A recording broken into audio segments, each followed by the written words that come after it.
Guys, today was a good day.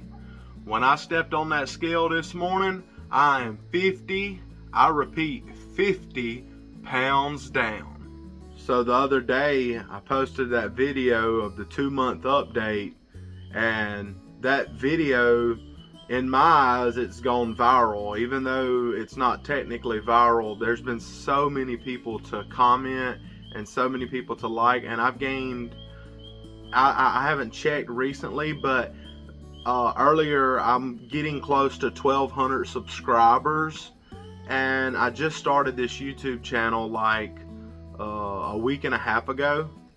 I don't say that pridefully, I just say that as like I'm amazed at how many people care about my journey and want to see me succeed, and it's just incredible, guys. Thank you. I'm gonna go ahead and cook y'all a steak tonight in my cast iron skillet as well. Tonight I'm gonna be using one of my newer skillets. It's by a company called Stargazer Cast Iron, and I don't work for them. I'm not sponsored by them, but they make an amazing skillet. You know how, like, if you feel inside of your Lodge skillets, they're kind of like gritty feeling. If you feel inside of a Stargazer, it's smooth as a baby's bottom, and it's very good for cooking, especially if you're on carnivore and you're trying to cook steaks and things like that. It's hard to beat that Stargazer skillet. Guys, here's my 12-inch Stargazer skillet that I'm using tonight to cook my ribeye. It doesn't have all of its seasoning in there yet. It takes a little bit of time to get it, but it is smooth. Smooth. It's not like a Lodge, guys. And one thing that I really love about it, if you've cooked with cast iron, this part right here, the handle, gets really hot, but there's a split right here, and this split helps keep the pan cool for longer to the touch. So I can cook this steak tonight, and then I can still pick it up and move the cast iron skillet where I want to without getting burnt. Now, only a dummy would try to grab it out of the oven when it's hot, because that's going to heat up the whole pan. Or if you're cooking something that's going to take 30 minutes on the stove, then yes, eventually that heat is going to transfer from here to the rest of the pan. But at that point, just grab you a little glove real quick and grab the handle that way. Guys, today I'm cooking with lard. I also use tallow, beef tallow, and I use duck fat whenever I have it, but I'm out of both of those right now, so tonight I'm cooking in lard. I mean, you can never go wrong with lard. One trick to cooking with cast iron, you do want your pan hot, but you don't want it screaming hot whenever you put your meat in the pan. So I like to set mine around 6 or 7, which is like medium high heat on the stove top, and that'll get it good and hot, but not so hot that it's just going to be smoking like crazy whenever you're trying to cook your food.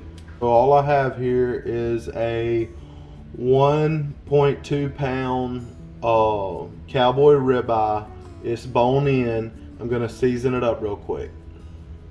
You'll also notice that I'm not using a wood cutting board where a lot of people are using them. I use my plastic cutting boards for when I'm prepping meat, but it's more sanitary to use these when you're doing that. But you don't want to cut your food on a plastic cutting board. Wood cutting boards are way better for your knives. And when you have a thick ribeye, it's better if you're cooking it in a skillet to flip it multiple times to where it'll cook more evenly all the way through. If this was a thin ribeye, then I would just sear it for a few minutes and then flip it over. But you don't want to do that with this thick of a ribeye. Instead of going with SPG tonight, I'm using some Killer Hogs. It's called Malcolm's King Crawl. It does have a few seasonings in it, but it doesn't have any sugar, any gluten, any MSG, anything like that. It'll be fine.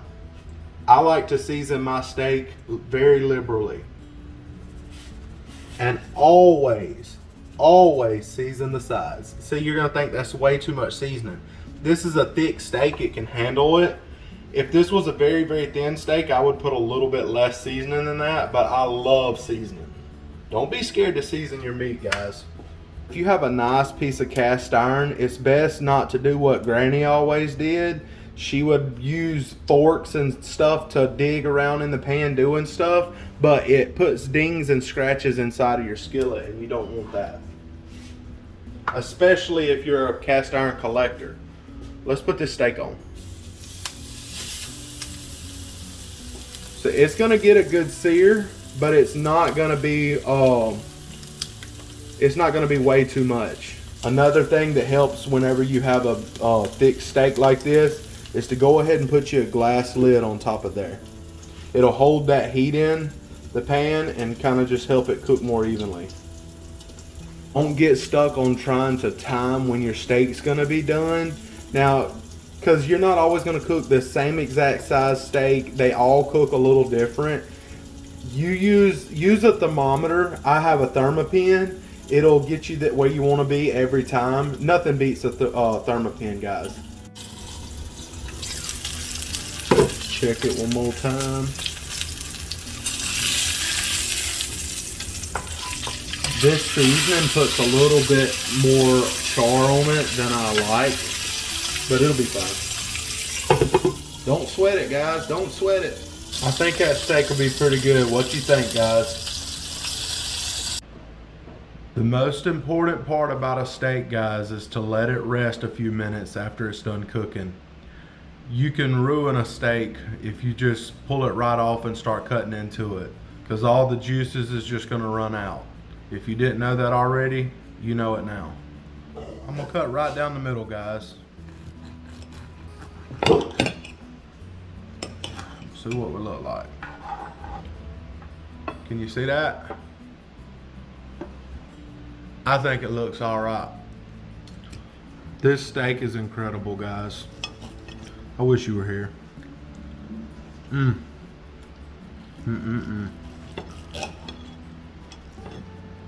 Y'all take care, and I'll see y'all next time. If you like the content that I've been putting out, go ahead and like and subscribe to my channel, guys. It would really help me out a lot.